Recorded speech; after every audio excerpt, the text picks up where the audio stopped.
Yo, what is up everyone? This is OJ over here from PlayerEssence and welcome to another PE discussion video. This is more of a part 2 to my last one about the Nintendo Switch and the amount of ports that the system will be receiving, and there seem to be quite a number of Wii U owners, as far as longtime owners, get kind of upset with either what I was saying or the fact that the Nintendo Switch is going to have ports according to these rumors. So I wanted to kind of break it down and give you guys some more insight and some depth as far as the logistics of making games and why there's going to be these type of ports and what you can expect as a Wii U owner going forward. Or let's just get the bad stuff out of the way first. The Wii U obviously failed. With the Wii U's failure, I think this is one of the big reasons why you're going to see these ports that are coming. Nintendo invested a lot of time and a lot of money into some of these ports. So let's just go over the list here with Mario Kart 8, Splatoon, Xenoblade Chronicles X, Mario Maker, and Super Smash Bros. For Wii U. Those are the 5 ports that are rumored to be coming to the system, and those are 5 of the biggest games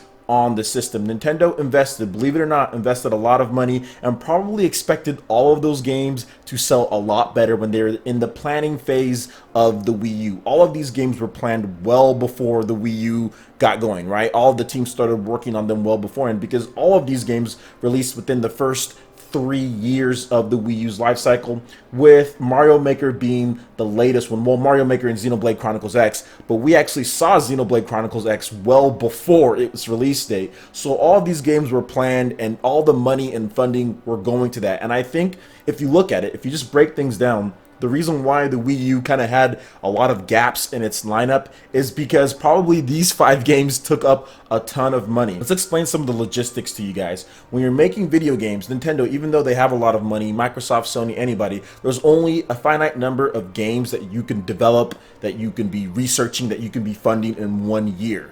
There's no way Nintendo, even though they have all these different teams, can develop, research, and fund brand new games for all of their teams. No developer has the money to do that. And what Nintendo did with the Wii U is that they actually took the extra or the side money that they had that wasn't being invested into these big titles and put that into mini game collections. So that's why we saw stuff, and platformers actually. So that's why we saw stuff like Wii Party U, like Wii Fit U, games like that. All of those were developed on small budgets on the side, with even some of Nintendo's top teams and some of the extra members like Intelligent Systems working on stuff like Game & Wario.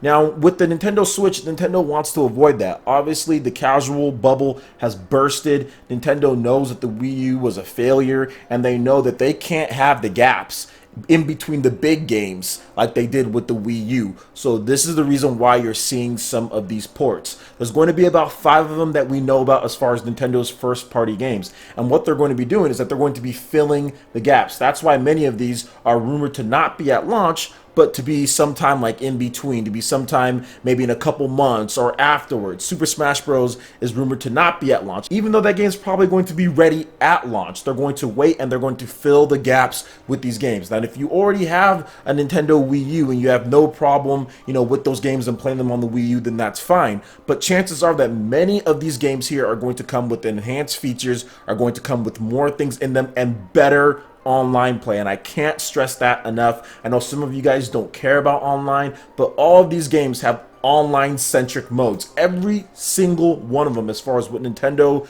as far as the rumored games that Nintendo's going to be bringing out, have online heavy modes in addition to great single players as well. So I think it's going to be very important to get these on a system that has a far better online infrastructure than the Wii U for the better enjoyment and enhancement. And like I said, Nintendo has already invested tons, millions of dollars into these games as far as post-launch and all of that. And with the short cycle of the Wii U, I'm pretty sure Nintendo has made their money back, but there's no reason to let these games die with the Wii U. And look, I understand some of you guys want new games as well, but like I was saying, there's no way Nintendo can invest all of their teams and all of their money into all new games. You're going to get games very sporadically. There's no way Nintendo can fund all of that with all of their teams. They're going to have to put some of them and some of the teams on ports in order to fill out that lineup, in order to make sure that there's no gaps in between the big games. Because if you look at what Nintendo has so far that we know about, there's still more games to be revealed. Trust me, there are more new games, brand new games to be revealed that we're going to find out about on January 12th. So what we do know so far is that there's going to be a 3D Mario game. We know that there's going to be a brand new Mario Cross Rabbids game at launch. We do know that Legend of Zelda Breath of the Wild is looking to be a summer title. We have a Retro Studios game. We know that Retro is working on something, and they could potentially even be working on 2 different games. We know we have Pokemon Stars, which looks to be basically a new game, the 3rd one in the Pokemon Sun and Moon era. We have a Next Level Games title. They're working on something for the Switch. We also have Beyond Good and Evil, which is set for 2018 so far, according to the rumors. Pikmin 4, which is going to be a new game. Sonic 2017, which is on other consoles, but then again, Nintendo works closely with Sega. And we also have some stuff like NBA 2K17, Just Dance 2017, and the rumored Guardian of the Galaxy and the Silver Case. So there are going to be third-party games, new ones that release on other consoles in addition to Nintendo Switch, plus new games. All this is doing as far as the Wii U ports is that they're just going to fill out the gaps, guys. So if you're okay with the amount of time that it took, which many Wii U owners, you guys say, oh, well, it takes time to make new games, right? Cool. So if you're okay with the time that it took to get your Wii U games in that first year or that second year, then you should be fine here. Nintendo's going to spread out their new games, and you're still going to get them probably at the same pace or even a little bit better than the Wii U. Then in between that, there's going to be some ports that are released as well. That's really kind of what it comes down to. And you have to look at it also from a numbers perspective on Nintendo's case. You have all these games that you've invested millions of dollars into, like Smash Bros. And all of that. You have millions of gamers. Let's just count them up here with what, almost 50 million, going on 50 million that have bought the PS4. You have over 30 million or so that have bought the Xbox One. How many of those gamers have bought a Nintendo Wii U? That's what? Let's see, that's the 50 plus 30, there's 80 million there, or just a fraction of the Wii U's install base also have those other systems. There's still 60 million plus or more that probably don't have Wii U and all of those ports, and Nintendo needs to try to get those people to buy this system. So you just have to look at it from just a business standpoint. Like I said, I understand it's upsetting for some of you who already have these, but let's wait and see what they actually add to these games, because the rumors are saying that like Mario Kart 8 is going to have a brand new battle mode. It's going to have new features packed into it, so there's no point in releasing that on Wii U, right? There's no point in updating that on Wii U with the system being dead. If it's going to get new stuff, new content, new features, put that on your new system in order to sell it. You guys would do the same thing if you're in the situation over at Nintendo, or you can have what happened with the Wii U, so where their lineup was barren and they spent the extra money that they have on minigame collections and nobody bought the system in between their big releases. That's just really, and even then, even when the big releases came out, nobody still bought the system because the trickle was way too slow and there was too many mini game collections, too many 2D platformers, and not enough bigger and third-party games as well, in addition to horrible marketing and a bad system infrastructure and just all sorts of things that made the Wii U a failure. So we do have to look at it in multiple ways. Look at it from a logistics standpoint. Look at it from, it's not going to be something to where it's all going to come at once. They're just going to be in between to fill the gaps between the new games. And trust me, I'm hearing stuff about new games all the time with the Nintendo Switch. There's going to be far more than what we do know, and even what I listed here as far as the new games coming, trust me, there's more. Once we see retro stuff, once we see next level games, there's still some Zelda teams that are probably going to be working on some stuff for the Nintendo Switch. We still got a lot more things that we don't know about. Monster games, they usually do like ports and things like that, so maybe they're the ones who are even working on some of these ports, so that's going to free up other teams to do things. So let's be patient.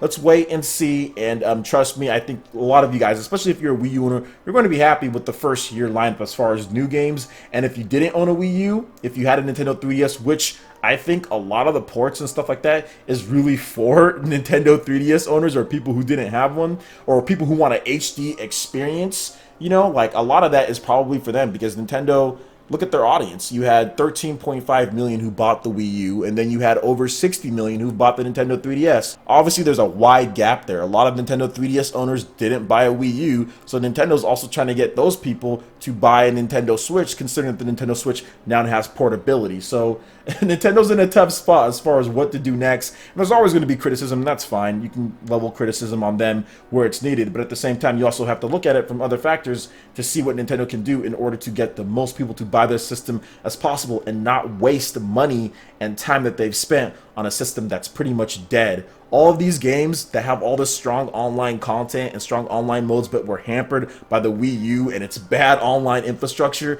it would be such a waste to let it die with the Wii U.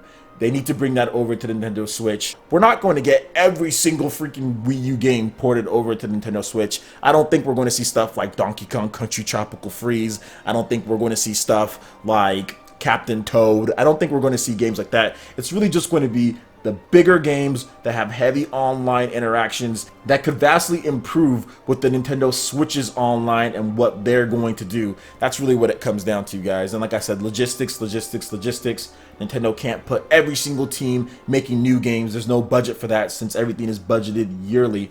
There's no budget for that, and games would take way too long to come out making new games other than just making ports, because it's about time too. Ports are quicker, they're faster, and potentially can fill those gaps a lot better than, let's say, making a new game like Game & Wario and releasing that and nobody buying that game. So that's really what you have to look at it as well. Hopefully that clears things up, and I want to let you guys know, just personally for me, I don't want just all ports. Obviously, I don't want just all ports. But my main issue and the reason why I'm happy for some of these ports is because they're going to improve the online. The Nintendo Switch's online is going to be vastly better from what we're hearing with DNA, helping out with the account system and everything, to what Nintendo's going to do. Obviously, it's going to be better, and I'm hoping that I'm going to get a better online experience, because many of these games I still want to play online, but the Wii U's online is such a drag when it comes to playing some of these games, and I'd rather have it on a system to where I can take advantage of that online more, and to where there's actually all the features that I want. Smash Bros in particular is one of the games I'm really hoping improves the online play, so that's the reason why I'm excited for like Xenoblade Chronicles X, Super Smash Bros, Splatoon, Mario Kart 8.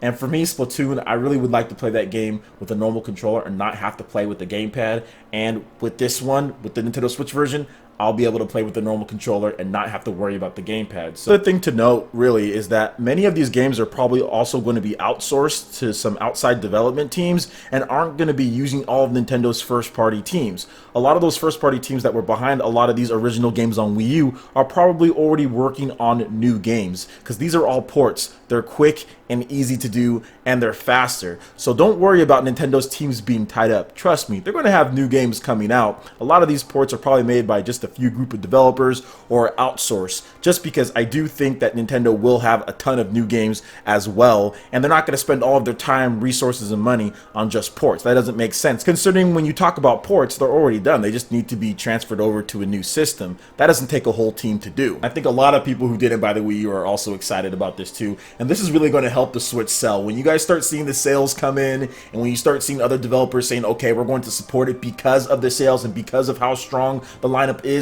of great online titles and great new games, you guys will see why Nintendo did it. So trust me, like I said, wait, you're going to get new games, you're going to get ports, it's to fill the gaps. It's going to be a good first year. Pretty much all of the insiders and people who have talked about it have said this first year destroys the Wii U's first year, and I'm looking even at the rumored ports and the new games, and I'm like, yeah, this pretty much destroys the Wii U's first year. So let me know what you guys think in the comment section below. Hopefully that clears things up for you guys, just how I stand on it and kind of the logistics and the money sense behind it all. All right, guys, that wraps it up for this video here. Go ahead and hit that like button if you did like it. Lets me know you guys want more content like this going forward in the future, and subscribe to PlayerEssence for more news, reviews, trailers, tips, and tricks, and everything in gaming. Thank you so much for watching, and we'll see you for the next video. Peace.